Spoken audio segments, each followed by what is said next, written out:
May 28, 1940. Reich Air Ministry, Berlin. Reich's Marshal Hermann Göring set down an intelligence report with undisguised contempt, his jeweled fingers dismissing the document as if it were contaminated. The paper detailed President Roosevelt's request to Congress for an unprecedented expansion of American aircraft production, a capacity to manufacture 50,000 planes annually.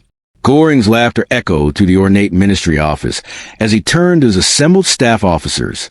"The Americans are desperate if they believe such propaganda will frighten us," he announced with the certainty of a man who had never been contradicted. "They know nothing of war production. Let them try to convert their automobile factories. They will learn that building warplanes requires more than assembly lines and the Jewish capitalism they worship." What Göring failed to grasp in that moment of arrogant dismissal was that in Detroit, a Danish immigrant named William Knudsen was already orchestrating the most ambitious industrial transformation in human history. The former General Motors president, now working for $1 per year as Roosevelt's production chief, understood what Nazi ideology prevented Göring from comprehending: that American industrial capacity operated on scales German planners couldn't imagine, that democratic mobilization could exceed totalitarian command, and that free workers would outproduce slaves. Within 4 years, American factories would produce not the impossible 50,000 aircraft Göring dismissed, but nearly 100,000 planes annually, while simultaneously supplying to theaters of war across opposite oceans. The proclamation that triggered German contempt came on May 16, 1940, as German panzers raced through France in what seemed like final proof of Blitzkrieg's invincibility. Standing before a joint session of Congress, Franklin Delano Roosevelt delivered a speech that would reshape global industrial history. "I should like to see this nation geared up to the ability to turn out at least 50,000 planes a year," he declared, his voice carrying certainty that struck many listeners as fantasy. The reaction among America's own military and industrial leaders ranged from skepticism to outright disbelief. The numbers seemed to justify doubt. In 1939, American factories had produced just 3,611 military aircraft total. The Army Air Corps possessed approximately 1,700 combat planes, many obsolete by European standards. Roosevelt demanded a 14-fold increase in production within years rather than decades. The proposal defied conventional understanding of industrial capability. Building aircraft required precision manufacturing, specialized materials, skilled labor, and coordination across thousands of suppliers. Mass production of automobiles, which Americans had perfected, seemed fundamentally different from aircraft production requiring tolerances measured in thousands of inches. Yet Roosevelt understood something that escaped both skeptics and enemies. American industrial capacity wasn't fully employed. The Great Depression had left factories idle, workers unemployed, and productive potential untapped. The challenge wasn't capability, but mobilization. Converting peacetime production to military output required organization and were rather than impossible technological leaps. The automobile industry that built millions of cars annually possessed machinery, workforce, and supply chains that could be redirected to aircraft production. What seemed impossible to German observers and American doubters was merely unprecedented rather than unachievable. William Knudsen became the architect of this miracle through background and temperament perfectly suited to the challenge. Born Cygnus Wilhelm Pohl Knudsen in Copenhagen in 1879, he had immigrated to America in 1900 with empty pockets and mechanical aptitude. Rising through automotive industry ranks, he had become General Motors president with an annual salary of $300,000, equivalent to over $6 million today. When Roosevelt called him to Washington in May 1940, Knudsen abandoned his salary to serve his adopted nation for $1 annually. Bernard Baruch, the financier who had coordinated American industry during World War I, told Roosevelt that only one man could achieve the impossible production goals. First, Bill Knudsen. Second, Bill Knudsen. Third, Bill Knudsen. Baruch declared without hesitation. Knudsen brought automotive mass production principles to aircraft manufacturing, understanding that complexity required breakdown into manageable components rather than surrender to impossibility. His Danish accent remained thick after 4 decades in America, but his grasp of production logistics exceeded any native-born executive. The transformation began immediately upon Knudsen's appointment. By December 1941, when Japanese bombs destroyed much of America's Pacific Fleet at Pearl Harbor, American factories were already producing 2,000 military aircraft monthly, a 20-fold increase from 2 years earlier. The Ford Motor Company had announced plans for a massive bomber plant at Willow Run, Michigan. Boeing was expanding Seattle facilities that would soon produce bombers at rates Germany couldn't imagine. Douglas Aircraft was hiring thousands of workers for facilities across California. The arsenal of democracy was awakening from Depression-era dormancy. The Nazi leadership's dismissal of American capabilities stemmed from ideological blindness as much as factual miscalculation. Hitler's worldview, shaped by racial mythology and contempt for democracy, couldn't accommodate American potential. During a February 1939 meeting with General Friedrich von Boetticher, the military attaché in Washington who had sent accurate reports about American mobilization, Hitler refused to accept the intelligence. Von Boetticher's December 1940 cable to Berlin had warned explicitly, American war production will reach unimaginable heights. Their automotive industry provides industrial base for military production exceeding any European power. Berlin dismissed this assessment as defeatist exaggeration from an officer corrupted by exposure to democracy. Hitler's rant to von Boetticher revealed the depth of Nazi delusion. The Americans are half Judaized, half negrified, the Führer proclaimed with characteristic venom. Their society is degenerate, their economy controlled by Jewish financiers, their military incapable of sustained warfare. They build automobiles for soft civilians but cannot forge weapons for warriors. Their democracy makes them weak. Their capitalism makes them selfish. Their racial mixing makes them inferior. This ideological prejudice, shared by Göring and most Nazi leadership, would prove more catastrophic than any tactical military error. The prejudice permeated all levels of German military intelligence analysis. Luftwaffe intelligence officers dismissed reports of women entering American aircraft factories as signs of desperate weakness rather than democratic mobilization. They couldn't conceive that gender inclusion might enhance rather than diminish productivity. When reports described factories operating 3 shifts continuously, German analysts assumed exaggeration because German facilities rarely sustained such operations. The Nazi worldview simply couldn't accommodate American reality, making accurate intelligence assessment psychologically impossible. Ford's Willow Run plan embodied American ambition in concrete and steel. Construction began April 18, 1941, on farmland 27 miles west of Detroit.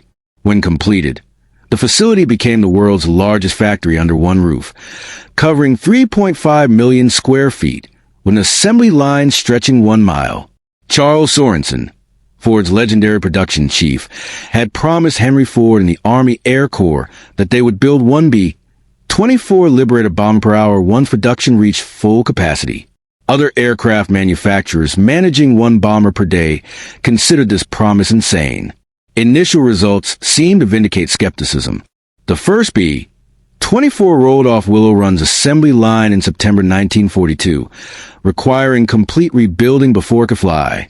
Quality control failures reached 50%. Parts didn't fit properly. Systems failed tests.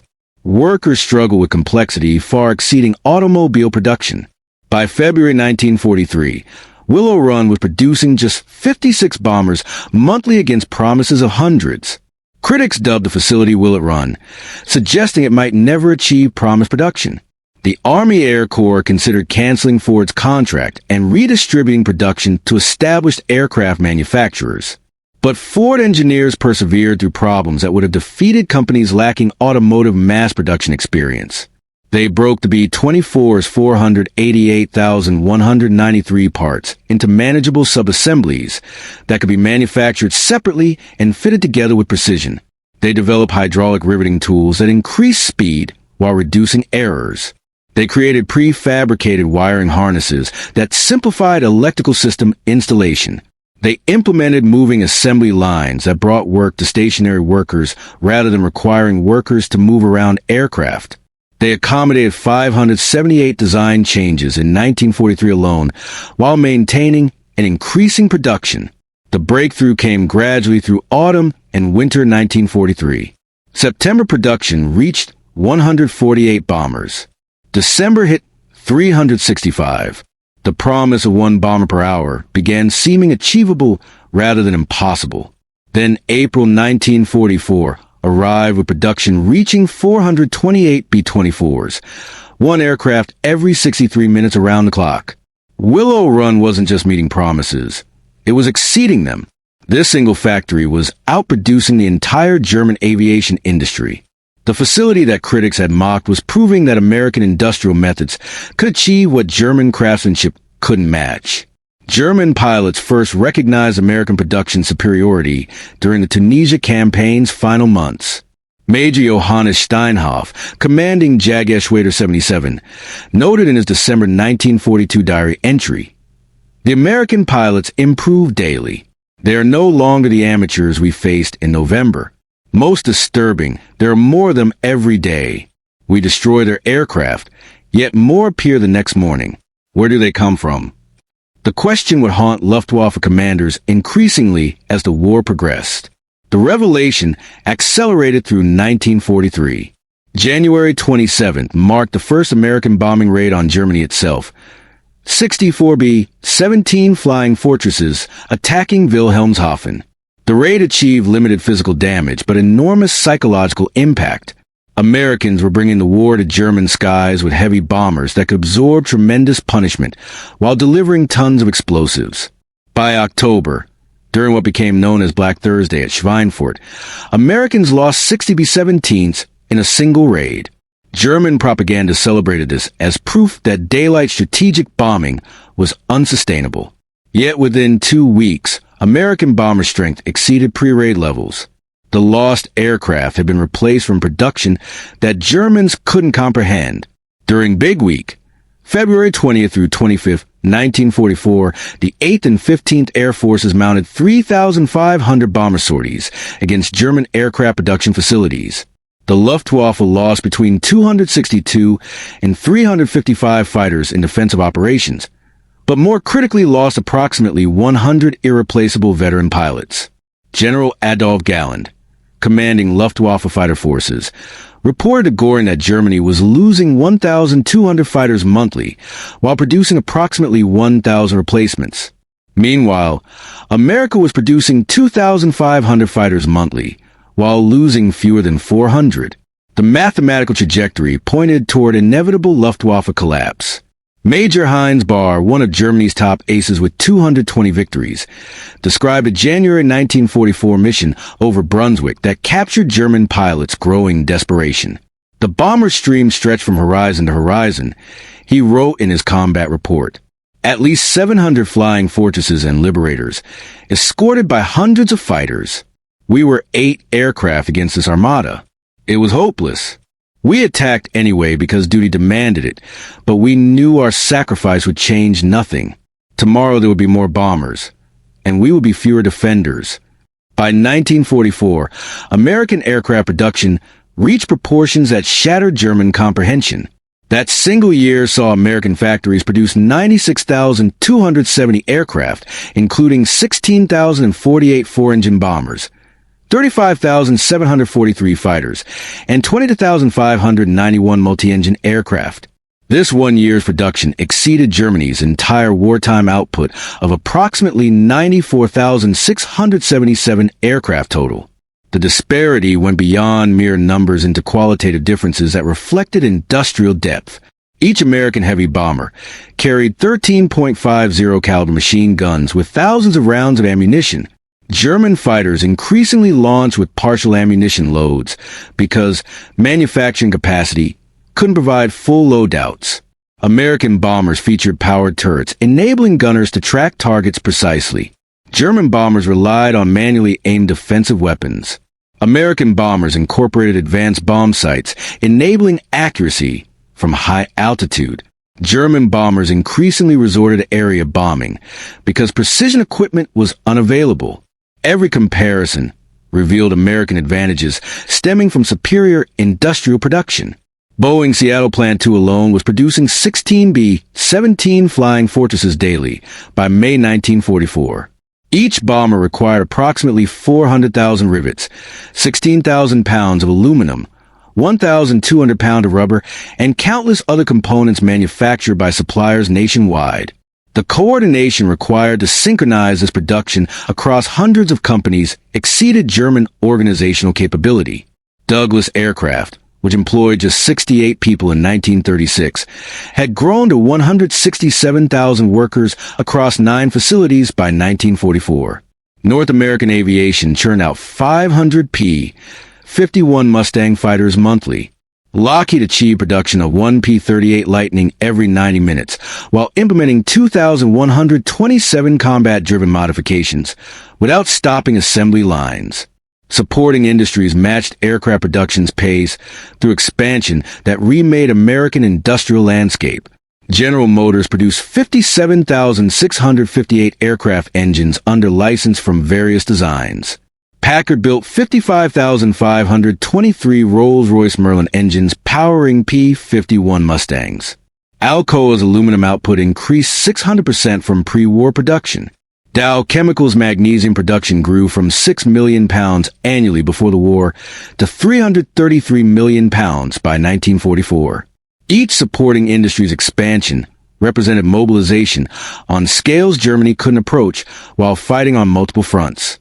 The transformation of America's workforce shattered Nazi preconceptions about gender and democracy.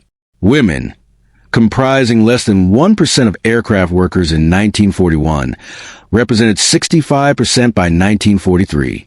Approximately 310,000 women worked in aircraft manufacturing at peak employment. At Douglas Long Beach facility, 22,380 of 41,620 employees were women. Rosie the Riveter, personified by Roswell Monroe at Willow Run, drove 3,000 rivets per shift with 99.5% accuracy rates, exceeding many male workers. Women inspectors at Douglas reduced defect rates from 3.2% to 0.3% through attention to detail that improved quality while increasing production. 4 redesigned tools to accommodate women's generally smaller hands, inadvertently improving efficiency for all workers. Lighter pneumatic tools reduced fatigue. Better positioned workstations decreased injuries. Adjustable platforms enabled workers of varying heights to reach components comfortably. These modifications, initially implemented to enable female employment, benefited everyone while demolishing arguments that women couldn't perform industrial work.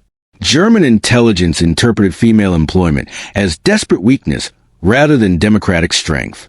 A captured Luftwaffe intelligence report from August 1944 dismissed American female workers as temporary expedient reflecting manpower shortages. Quality will inevitably collapse as untrained women replace skilled male craftsmen. Instead, precision improved. Women excelled at detailed work, including wiring installation, instrument calibration, and quality inspection. Their integration represented democratic mobilization's strength rather than authoritarian systems' weakness. As American production soared, Germany retreated into fantasy solutions that consumed resources while delivering minimal output. Göring authorized the Juggernaut program, emergency fighter program, in February 1944, dispersing aircraft production into 729 underground facilities using slave labor. The Mittelbau-Dora complex employed 60,000 concentration camp prisoners in horrific conditions, with approximately 20,000 dying from abuse, starvation, and sabotage executions. These underground factories produced more defects than serviceable aircraft. Slave laborers sabotaged components whenever possible. Bolts were inadequately tightened. Electrical connections were deliberately faulty. Fuel lines were scratched internally to cause later failures. Quality control inspectors, often prisoners themselves, passed affected components through to final assembly. Transportation between dispersed facilities caused delays and damage. The entire Mittelbau operation produced fewer engines monthly than Ford's single River Rouge complex.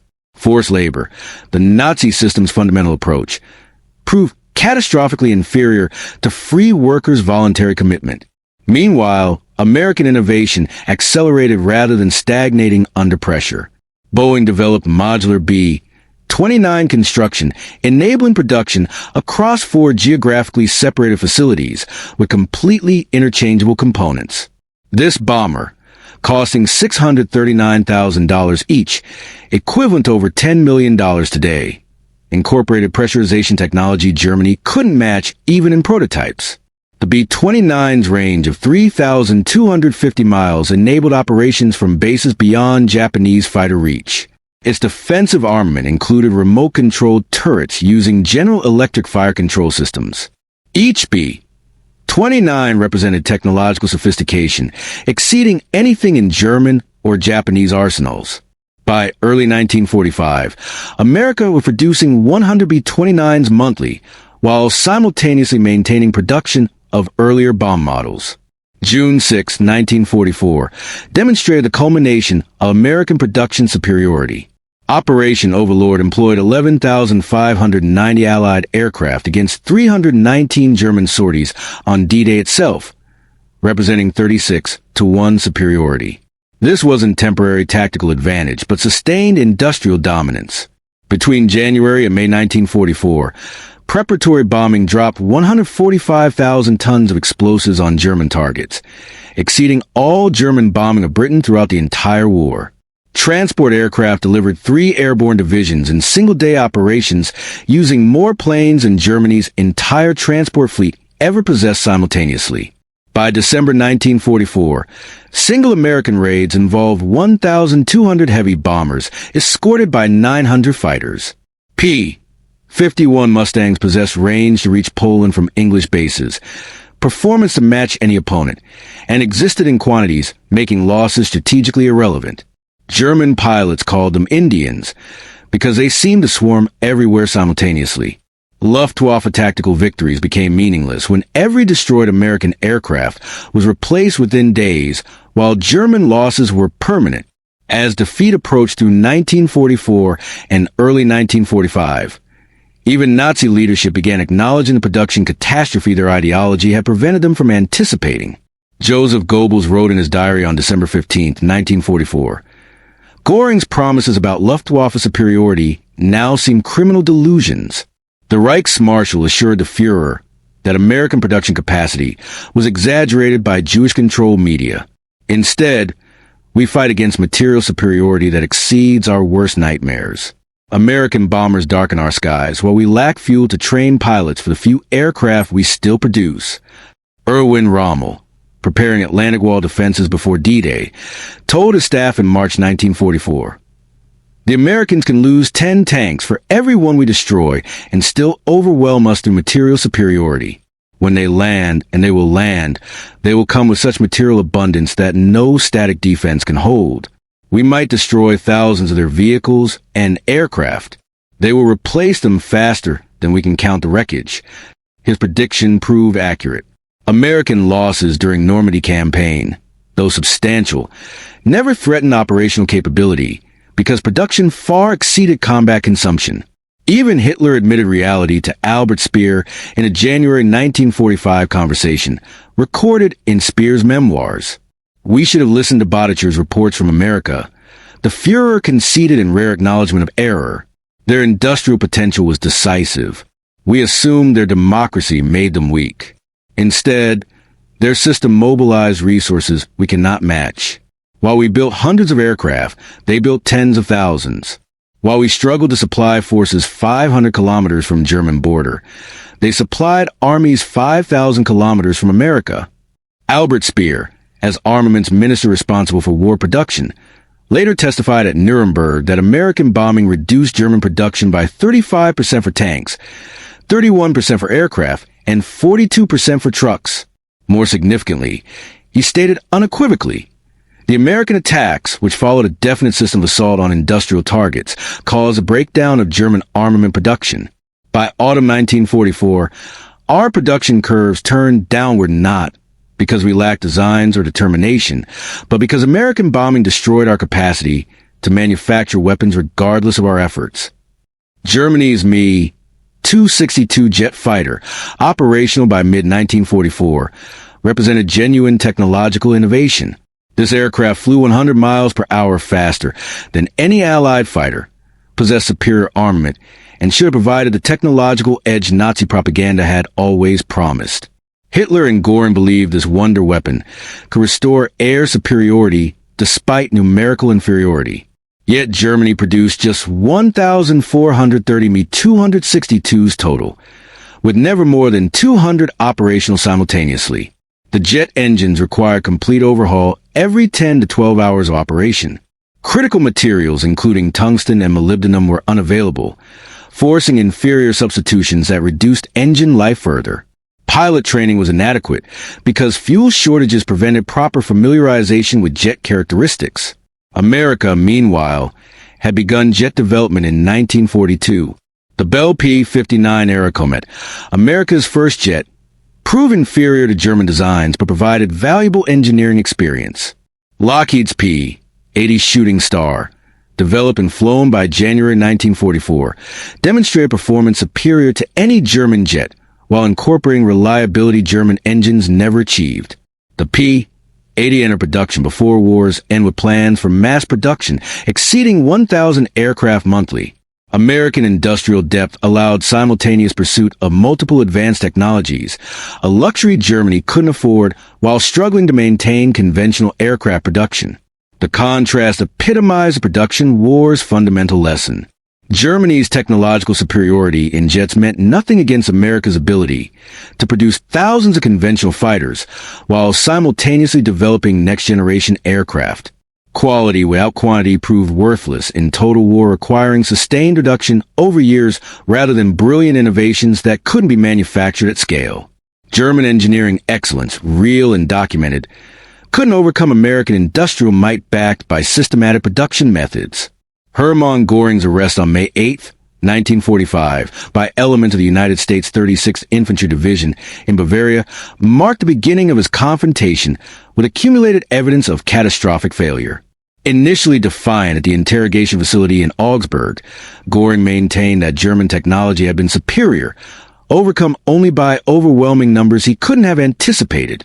His subsequent transfer to Camp Ashcan in Luxembourg, the dedicated facility for high-ranking Nazi prisoners, brought intensive interrogation by officers determined to document how completely Göring had misjudged American capability.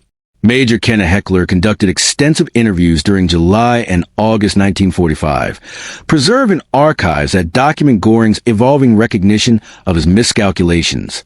"I knew American industrial potential was great," Göring admitted during a July 23rd session. "But the execution exceeded my worst fears. Your single factory at Willow Run produced more aircraft than our entire bomber force at peak production.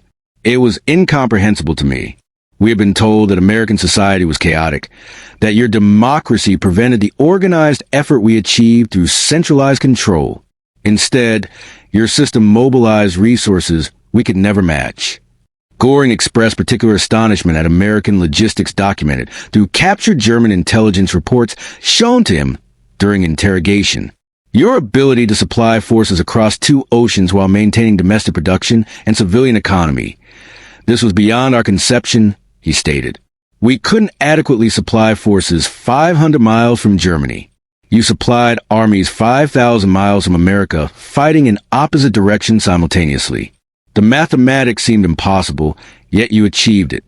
During his trial at Nuremberg, prosecutors presented Göring with overwhelming statistical evidence of American production superiority. Charts showed America producing more aircraft monthly by 1944 than Germany managed annually. Films of Willow Run assembly lines played, while prosecutors listed German cities destroyed by bombers from that single factory. Financial records demonstrated that America spent less per aircraft through mass production than Germany spent on handcrafted planes. Göring's March 14, 1946, testimony revealed his continuing struggle to comprehend the scale of American achievement. "I believe the economic and technical potential of the United States to be unusually great, particularly regarding air power," he stated under oath. "But I never imagined they could increase aircraft production 100-fold in 4 years. Such growth seemed physically impossible, given the technical requirements of aircraft manufacturing. Every calculation we performed suggested that even American industry couldn't achieve such expansion while maintaining quality standards." Prison psychologist Gustav Gilbert documented Göring's obsession with production statistics during months awaiting trial. Gilbert's diary, later published, recorded that Göring repeatedly calculated ratios, comparing single American factories to entire German production capacity. The Reichsmarshal seemed particularly fixated on Willow Run, calling it that damn factory that broke our backs during a February 1946 conversation with Gilbert. When shown that America had produced 812,615 aircraft engines versus Germany's 241,675 total, Göring simply stared at the figures in silence before finally responding. These numbers represent our defeat more clearly than any battle report. We lost the war in 1942 when American production reached escape velocity we could never match. Everything afterward was merely epilogue to industrial failure. The transformation scope remains staggering even today when examined through comprehensive statistics. From 3,611 military aircraft in 1940, America produced 295,959 total by war's end. This production included 97,810 bombers ranging from medium B-25s to heavy B-29s, 99,465 fighters from P-39 Airacobras to P-51 Mustangs, and 98,684 other aircraft, including transports, trainers, and reconnaissance planes. This represented not just quantitative achievement, but systemic superiority in every aspect of production, requiring coordination across thousands of companies employing millions of workers. Approximately 2 million Americans worked in aircraft production at peak employment. This workforce included unprecedented diversity, reflecting democratic mobilization strength. Women, as previously noted, comprised 65% of workers. African Americans, though facing persistent discrimination, found employment opportunities in aircraft factories that Depression-era economy had denied them. Mexican Americans, Native Americans, disabled workers, teenagers, and elderly citizens all contributed to production miracle. This democratic mobilization achieved what totalitarian command couldn't match: voluntary cooperation, exceeding forced labor's output by every metric. The workforce that entered factories in 1941, knowing nothing about aircraft, emerged in 1945 as the world's most skilled aviation workers. They didn't just build planes, they revolutionized manufacturing itself. Statistical quality control, developed for bomber production to ensure reliability, became standard industrial practice worldwide. Automation principles pioneered at Willow Run, and other aircraft plants transformed global manufacturing. The engineers who designed bomber assembly lines would later design Saturn V rockets. The women who riveted B-24s would raise children who walked on the moon. The production miracle didn't end with military victory. It launched the American century. The financial dimensions defied economic orthodoxy that Depression had taught. Aircraft production consumed $45 billion in 1940s currency, equivalent to approximately $800 billion today. The B-29 program alone cost more than the Manhattan Project developing atomic bombs. Yet rather than bankrupting America, war production created unprecedented prosperity. Unemployment, which had plagued the Depression decade, averaging 17% to the 1930s, vanished completely by 1943. Personal income doubled between 1940 and 1945. War bond sales by workers themselves financed significant portions of expansion, with Willow Run employees alone purchasing $45 million in bonds, funding their own factories' operations. Germany, conversely, consumed 40% of entire industrial capacity for aircraft production by 1944, yet produced less than half American output. Slave labor, increasingly relied upon as German workers were drafted into military service, proved catastrophically counterproductive. Sabotage was endemic and impossible to prevent completely. Quality collapsed as forced workers had no incentive for excellence and every motivation for resistance. Productivity per German worker actually declined after 1943, while American productivity increased 300% through improved methods and motivated workforce. The production infrastructure built for war became the foundation for post-war American prosperity. Aluminum smelters constructed for bomber production provided materials for suburban housing boom. Chemical plants that manufactured aviation fuel created plastics for consumer goods. Machine tool factories that equipped aircraft plants tooled American industry for global dominance. The organizational methods, supply chain management, and quality control systems developed for military production transferred seamlessly to civilian economy. Beyond raw production statistics lay organizational excellence that matched industrial capacity. The War Production Board coordinated 184,000 companies seamlessly, ensuring that components manufactured in California fitted aircraft assembled in Michigan without modification. IBM punch car machines, primitive by modern standards but revolutionary for their era, tracked millions of components across thousands of suppliers. MIT's Radiation Laboratory, employing 4,000 scientists, developed navigation systems giving American bombers all-weather capability German forces never achieved. When combat experience revealed that B-17 flying fortresses were vulnerable to frontal attacks, Boeing added chin turrets within 60 days while stopping production lines. When Pacific operations required extended range, consolidated modified B-24s without production interruption. German modifications typically required months or years of planning, testing, and implementation. American improvements took weeks from battlefield observation to production line implementation. This adaptability proved as decisive as production volume. American aircraft evolved continuously based on global combat experience. Information flowed from Pacific battles to Atlantic production lines within days rather than months. German aircraft produced in isolated underground facilities by slave labor remained static, while American designs improved weekly based on pilot feedback. The closed loop between combat and production achieved unprecedented efficiency unknown to any previous military-industrial system.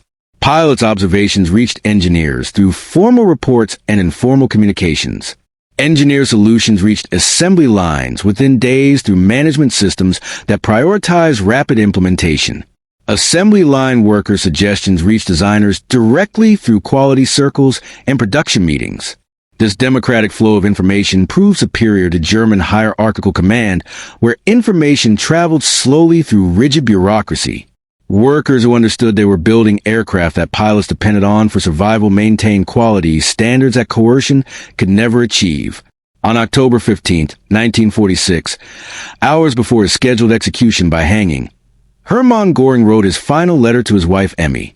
In this document, eventually preserved in archives though Göring committed suicide before execution, he made his most completed mission of production war significance. The Americans won through industrial power, not military prowess, he wrote. We were not defeated by better soldiers, but by better factories. The nation we dismissed as capable only of building consumer goods buried the Wehrmacht under aluminum and steel.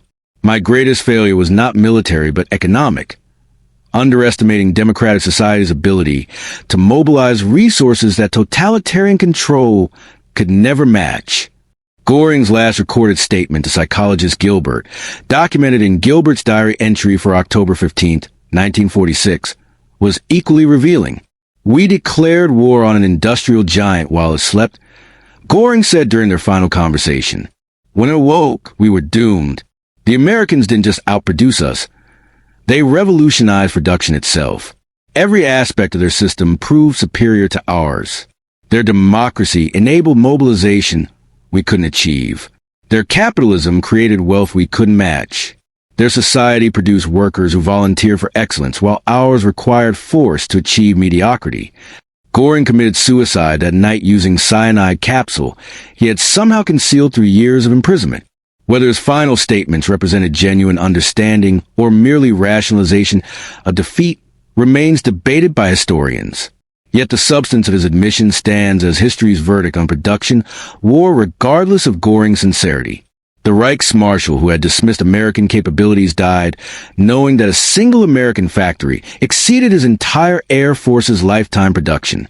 Military historians universally consider American production achievement the decisive factor in Allied victory. Without overwhelming material superiority it provided, D-Day would have been impossible to execute. The strategic bombing campaign would have been unsustainable facing German fighter defenses. The Pacific War would have been unwinnable against Japanese forces controlling resource-rich territories. Richard Overy, the leading historian of the Air War, concluded definitively the outcome was determined not by fighting spirit or tactical brilliance, but by the weight of material. The Allies won because they buried their enemies under an avalanche of production. Superior aircraft would have mattered little if Germany could produce them in equivalent numbers. They couldn't. That decided everything. The numbers support this assessment absolutely and without ambiguity. By 1944, America alone was producing more military aircraft than the rest of the world combined, including all Allied and Axis powers total. This wasn't incremental superiority, but order of magnitude dominance. Germany faced not defeat, but industrial obliteration. Every German city could be bombed repeatedly because bomber losses were replaced faster than Germans could shoot them down. Every German fighter destroyed was irreplaceable, while American losses meant nothing to overall strength. The mathematics of attrition warfare favored a side that could replace losses infinitely. Yet the production miracle's significance transcended military victory to prove democracy's superiority over dictatorship, freedom's advantage over tyranny, voluntary cooperation's strength over forced obedience. The workers who achieved this transformation weren't slaves or conscripts, but free citizens united in common purpose. They worked long hours by choice, maintained quality through personal pride, and improved methods through individual initiative. This voluntary commitment generated productivity levels that coercion could never match regardless of threats or ideology. Hermann Göring's dismissal of American production capacity stands as history's most catastrophic miscalculation, measured by consequences. His contempt for democratic industrial potential cost Germany the war and millions of lives. His failure to recognize American capabilities sealed the Third Reich's fate before the first American bomber reached German skies. The intelligence reports he dismissed as propaganda contained accurate predictions of capability he couldn't imagine because Nazi ideology prevented comprehension. The transformation from 3,000 to 100,000 aircraft annually demonstrated that free societies facing existential threats could achieve the impossible through voluntary mobilization. American workers didn't just meet Roosevelt's impossible goal, they doubled it while maintaining civilian economy. They didn't just match German production, they exceeded it fivefold while simultaneously fighting a Pacific War. They proved that democratic capitalism could mobilize resources more effectively than totalitarian socialism, despite Marxist predictions that capitalism would collapse under war's strain. Today's leaders would do well to remember Göring's mistake, dismissing democratic nations as weak because their peaceful invites catastrophic miscalculation, underestimating free people's productive capacity because they prefer prosperity to conquest leads to fatal errors.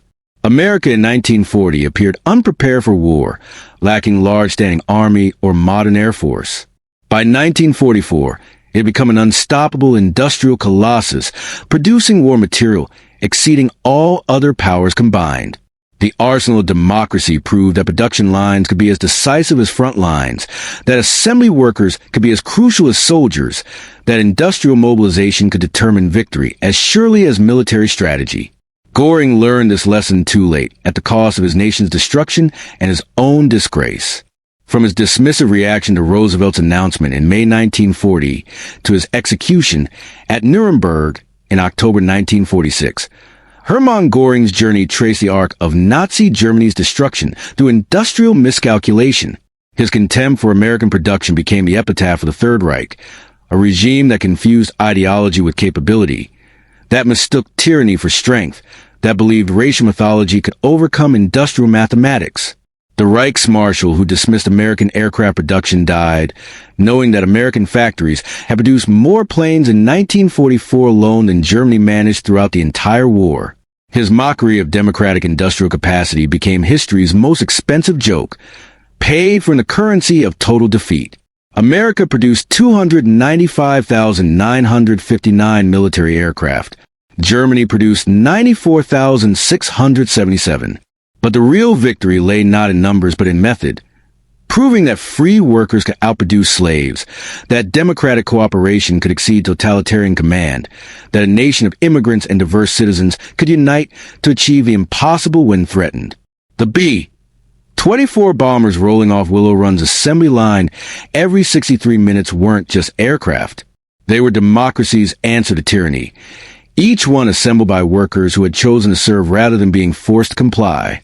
Each rivet was driven by a woman who had been a housewife months earlier. Each engine was built by a teenager who had left high school to serve. Each wing was assembled by workers who had fled poverty and discrimination to find purpose in production. All prove that free peoples, when united in righteous cause, could bury tyranny under an avalanche of industrial output that forced labor could never match. Hermann Göring laughed at the idea of America producing 50,000 planes annually. America responded by producing twice that number, transforming global history in the process. His laughter echoes through history as the sound of catastrophic miscalculation, the fatal dismissal of democracy's arsenal by a man who understood neither democracy nor production. In the end, American factories buried him and everything he represented under 300,000 aircraft that turned his contempt into history's most complete defeat.